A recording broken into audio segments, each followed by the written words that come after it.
All right, let's move on to a game we already mentioned, noon Eastern on Big Ten Network between Washington and Indiana.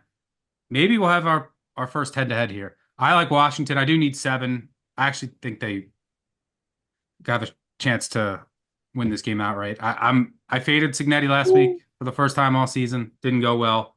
He's been a machine. He's 21-2 over his past 23 games, tied with Kirby Smart for the best record among all coaches. But here's the thing. I mean, Washington's coming off of a bye, which I think should be really beneficial for a really good head coach for a team that had so much turnover. I think that bye will serve them well. They'll clean up some of the things that have really been plaguing them, like the penalties, the red zone. But this is the best offense just overall by far.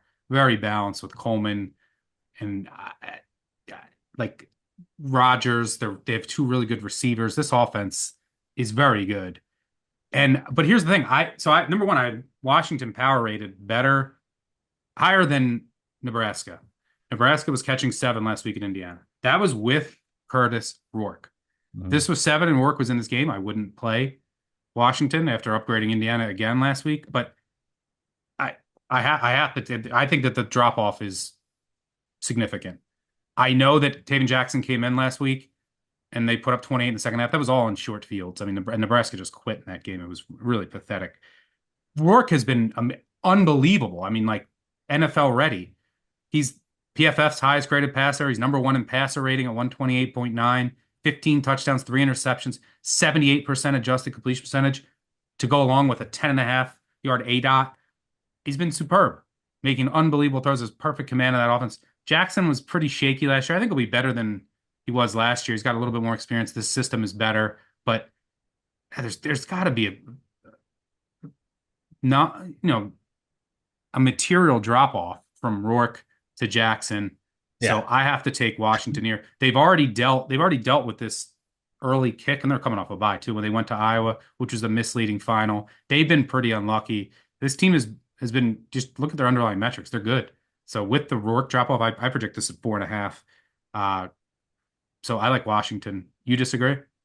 I'm not fading. I'm not going against you. I can tell you that. I'm not going to back Indiana with a backup quarterback with a big drop off at quarterback. Just like you said, Curtis Rourke is a monster drop off, and I don't understand this number whatsoever, and I don't understand why it ticked up. I took it at 5.5. I was happy with that. It was a number I thought should have been closer around 9 or 10. And then without Rourke, I thought 5.5 was good. And I thought there would be kind of a pile on and a reverse. The market's not really going the way that I thought, but because there is one thing that I can't get out of my brain about Indiana. If you want to put it on the board that we're going against each other, I did take 5.5. I'm not sure how comfortable I'd be with 6.5, Yeah, but but I took 7, so we don't need to play yeah, that yeah. game. So listen, Taven Jackson, there's really high hopes around this Indiana program that he's going to be something special, but I haven't seen anything. I haven't seen it, and I haven't seen it in the rushing numbers. I haven't seen it in the passing numbers. I'm not really sure, what it is that they see because it hasn't been on the field so far. And I think the good news for Jackson right now with Indiana is that their havoc number allowed for Indiana is 9th overall in the nation of all offenses, and Washington is just kind of midway in the FBS and pass rushing and takeaways. I just don't expect them to get to Jackson whatsoever. So I can't see any quick scoop and scores, sacks and strips, and I just don't see that coming out of this Washington defense on Jackson. He should be very well protected. But the one thing stuck that I just cannot get over is the last time Washington made this trip to the Midwest, Iowa just went rush explosive crazy all over them. I mean, just blew them out of the water on the ground. Yeah, that's definitely a concern here. Washington's best attribute on defense is against the pass. I mean, Steve Belichick has been fantastic. Coverage 14th, number 1 nationally in defensive pass EPA. You're just not getting anything down the field through the air. Well, guess what? Indiana didn't plan on throwing with Taven Jackson anyways. So what you have to do is you have to handicap that rush explosive element that Iowa was able to throw down on Washington when the Huskies were on the road. Tyson Lawton, Justice Ellison, 16 combined TDs on the season. Ellison last week had 105 versus Nebraska. He's up to 4.8 yards after first contact.